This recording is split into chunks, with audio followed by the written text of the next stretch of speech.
Hello, my sewing friends. This is Friday Sews.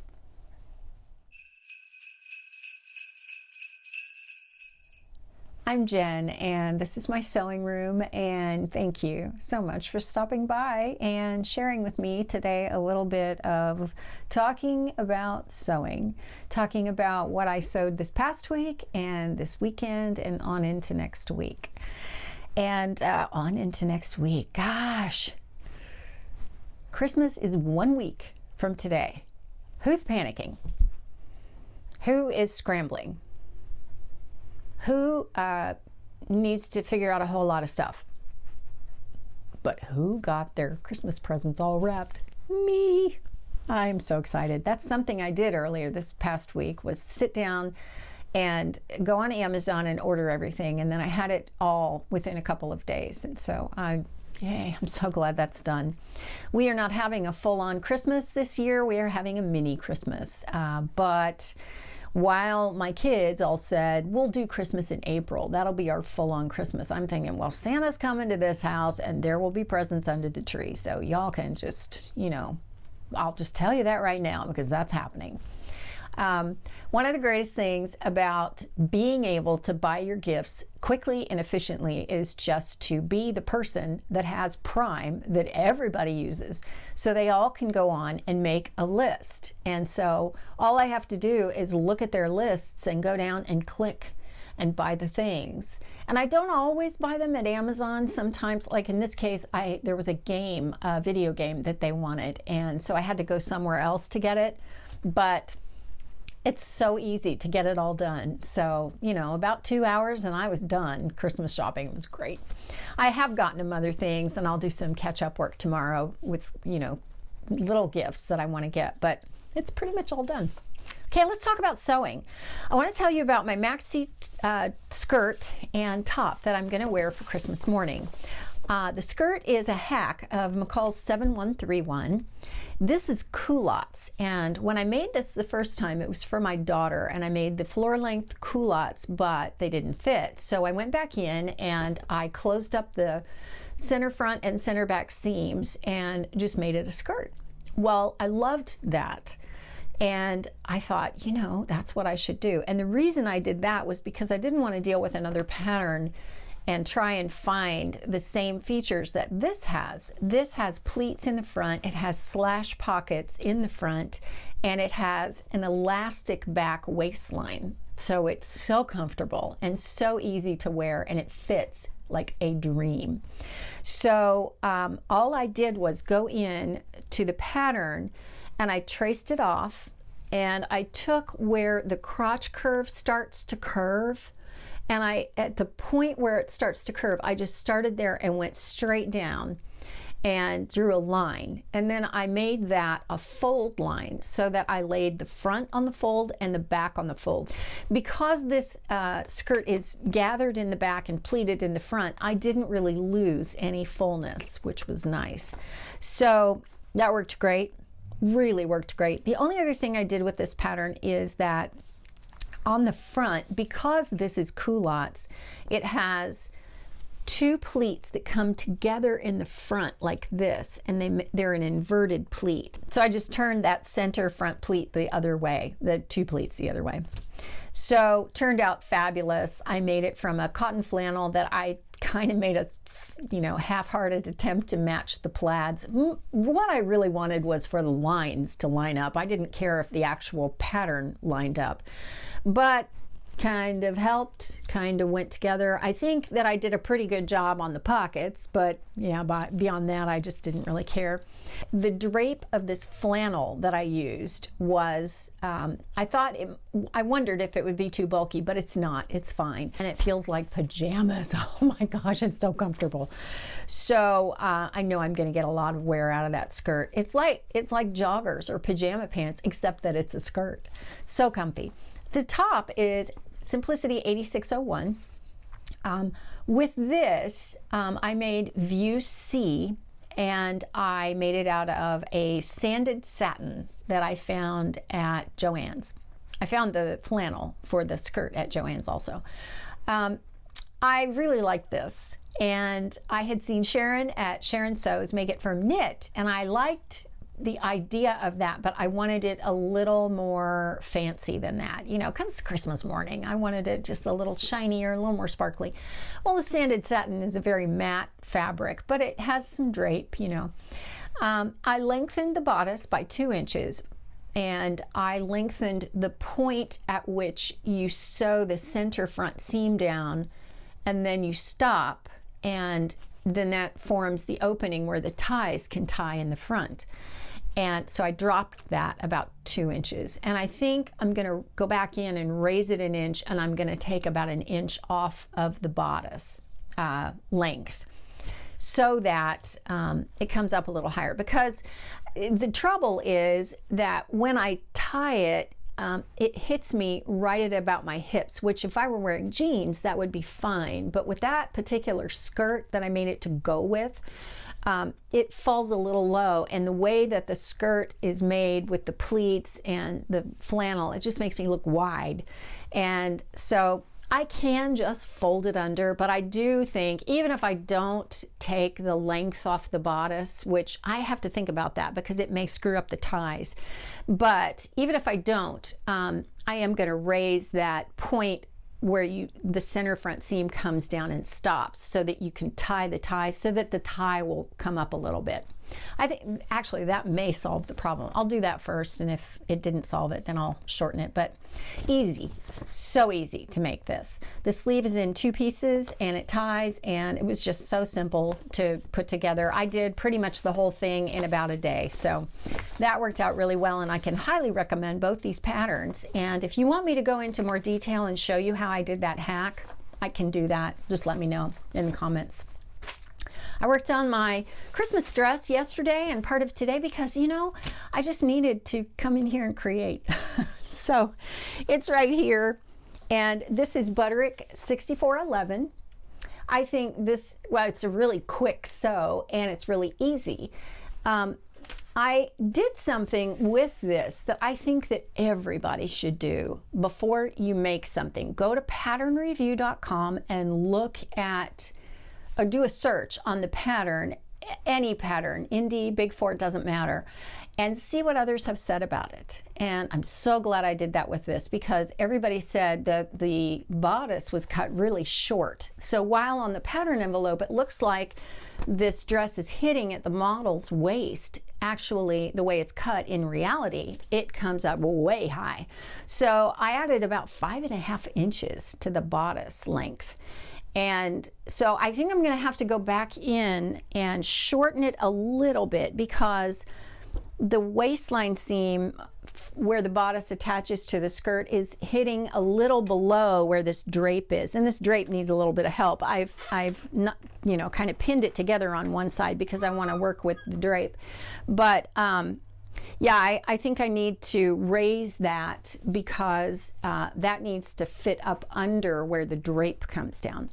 And I had enough of the jersey to make it a maxi, which was pretty great. So I'm going to see how I like that, and if I like it, great. And if I don't, then I'll just go back and cut it off. I did use a twin needle to do the hems of the bottom of the drape, and I think that's working really well. You also turn under the back of the top of the back bodice, and just stitch it down. And so I did that too, and I think that worked really well. I've been using a narrow zigzag and going slow. With jersey, it's just important to go slow, and I'm so thankful that my little faff here has a walking foot, because I think that really makes a difference. And what I've had to do is really just let it pull the fabric through, and not just push or pull or anything like that, but just really make a conscious effort to just let the fabric go through the machine. So yeah, there's that. I went also on the sewing front, I went this week on Thursday to Joann's, and I bought a Butterick pattern for my mom, not to give to her, but to make for her. I bought Butterick 5963, which is just a nightgown and a robe, because I want to make this for her for Christmas. And the nice thing is I can wait until April to do it, because we're doing our Christmas in April. Yeah, a proper Christmas where we're all together. She's up in Ohio, and I'm down here in Florida. So this is essentially just an extended tank top with princess seams and a really pretty simple robe that I think she's gonna love. So I wanted to grab that when it was on sale this weekend. Butterick and McCall's are $1.99 at Joann's, and I think Vogue is $5.99. The only other thing on the sewing front is that I haven't finished my velvet dress yet. I know. I was really excited about this, but the thing is, this pattern has a lot of seams that come together as corners, and the velvet is a little tricky to get right when you're dealing with those. And so I've torn apart one of the pocket sections in the front, on the front right-hand side. And the other thing is that there's enough bulk in these seams on the side that you get a little bit of this going out around the hip area, and I don't like that. So I need to streamline that, you know, go back in and fix that. So really, those two things, fixing those things and hemming it are all I need to do. I just need to get it done. And I haven't been able to get it done because I've had some other things going on. So let me talk a little bit about life. Got all the presents wrapped, got all the gifts ordered. I bought a sofa because I really wanted something comfy. In my living room, I have 2 club chairs and they're just not comfortable. And the way we live is a very comfortable, easy lifestyle. And I just want people, when they walk in the door to my house, to feel very invited in. I want it to just kind of welcome them in and, you know, make them feel good, make them feel at home. So I bought this sectional sofa at IKEA because they have covers that will go on the sofa and you can unzip them and throw them in the washer and then they come out good as new. And so I bought the sofa, but they don't have the covers available until next month. So I thought, okay, well, they're delivering the sofa tomorrow. And do you ever do this where you wake up in the morning and you can't go back to sleep because your brain kicks in and you start problem solving and you think, what am I going to do about that? And then finally you think, this is ridiculous. I might as well get up, even though it's the crack of dawn. I might as well have a cup of coffee because I can't go back to sleep because I can't shut my brain off. Well, I started thinking about it and I thought, I've got all this muslin right here from when I did my curtains. And I also know where I can get more muslin.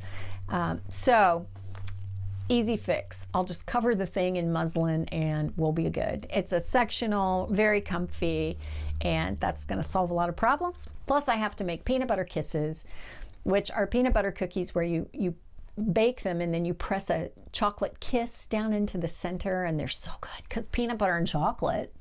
I mean, peanut butter and chocolate. I want to make those. I want to make Buckeyes. They're called Buckeyes. They are not peanut butter balls. They're not chocolate covered peanut butter balls. They are Buckeyes. I say that because I'm from Ohio, the Buckeye state. A Buckeye is a nut. And the thing about these little candies is that you make peanut butter and confectioner's sugar. That's really all you do. You put those together and then roll them into balls, and then you melt some chocolate and you take a little toothpick and you coat the little peanut butter ball with the chocolate, and then you set it down and you leave a little area that isn't covered, and it makes it look like a Buckeye nut. And so I've heard them called all kinds of things, but I maintain that they're Buckeyes. And so I want to make some of those, and I've made the peanut butter kisses, and then we ate them all. Now I made another batch, and now those are almost gone, and the kids aren't even here yet, so I'm gonna have to make even more. And then I want to make chocolate pinwheel cookies. I haven't done those since I was in high school, I think, and I just think, oh, let's just do some of those. Take a sugar cookie recipe, and you just make part of it regular, part of it chocolate, and then you roll it like a jelly roll and cut them in their little spirals. And I just think that's cool. I don't know, probably a childhood memory or something.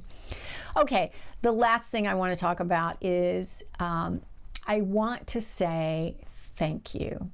Thank you so much for all of your comments on the video that I did about my collaboration with Kristen from the Dahlia Society, and all my thoughts on indie patterns in general, and that particular indie pattern from Tessuti, the Eva dress.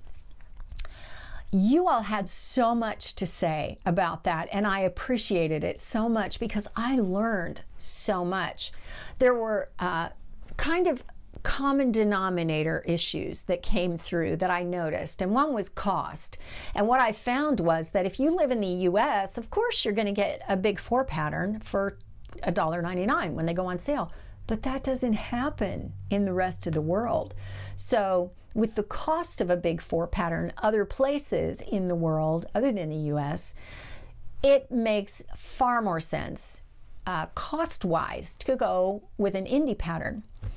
And some other things, some other points were brought up that are just really good points. And things like, indie patterns aren't based on one pattern block with, a standard figure with a B cup, bodice and a certain height, like a 5'6" woman or whatever.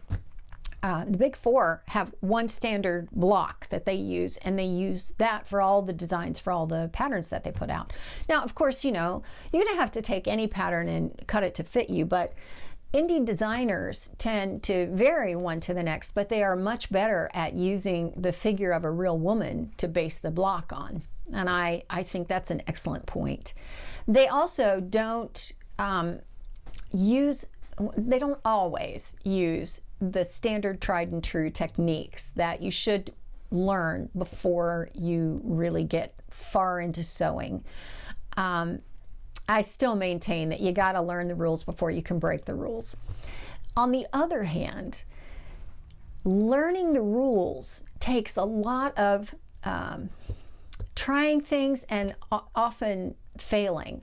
And if you start out with a regular Big Four pattern that assumes that you know a lot of things, but you don't know those things yet, an indie pattern is more likely to hold your hand and get you through making something, and then you'll have success. And then you want to keep going, because when you don't have success, you want to just give up. And so I think indie patterns are a good starting place to get you far enough down the road where you can really then investigate those techniques that we're all supposed to learn, and then be able to break all those rules if you want to. Hacks all over the place. And, there are a lot of Big Four fans, there are a lot of indie fans, and I just appreciated every single one. I think you all had so many good things to say, so thank you for that. I guess that is it.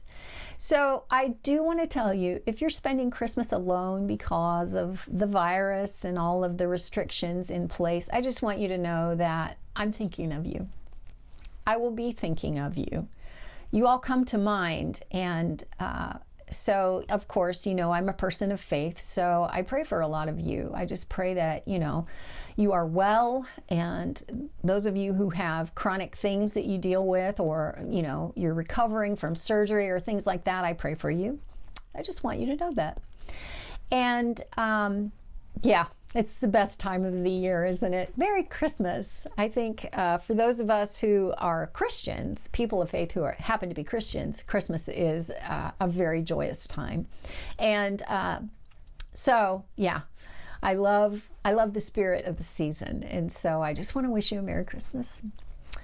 Yeah, so I won't have a Friday Sews next week because it's Christmas. Okay, that's it for now from me. Merry Christmas. I love you. I'll see you next time. Thanks for watching.